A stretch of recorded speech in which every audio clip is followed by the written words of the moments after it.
kumpiyansa si Pangulong Ferdinand R. Marcos Jr. sa matibay na bilateral partnership ng Pilipinas sa pagtataguyod ng rules-based international order. Ito ang kanyang pahayag sa taunang Van d'Honor. Yan ang ulat ni Kenneth Pasyente.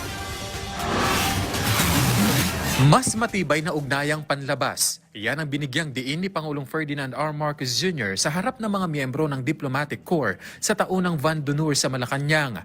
Tandaan niya ang naturang aktibidad upang muling pagtibayin ang kooperasyon sa foreign allies at partners nito lalo na ngayong 2026. Very ably represented. Our gathering tonight provides us with a valuable opportunity to reaffirm our shared commitments, reflect on our collective journey, and renew our sense of purpose for the work that lies before us. Ipinahayag din niya ang kanyang kumpiyansa sa matibay na bilateral partnership ng Pilipinas sa pagtataguyod ng rules-based international order. Kasabay ang pagbibigay diin sa kahalagahan nito sa pagpapanatili ng kapayapaan at progreso. As we enter this new year, we are confident in the strength of our bilateral partnerships, our common commitment to a rules-based international order, and our shared determination to build a more peaceful, resilient, and prosperous future for all our peoples.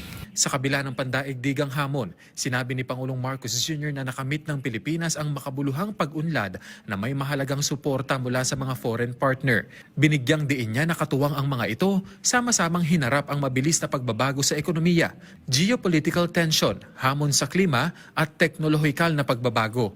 True to our commitment as an innovative pathfinder, a trusted peacemaker, and a reliable partner, we pursued a proactive diplomatic agenda that strengthened our bilateral partnerships for mutual benefit, expanding cooperation with both long-standing as well as new partners, particularly in key economic sectors and security areas.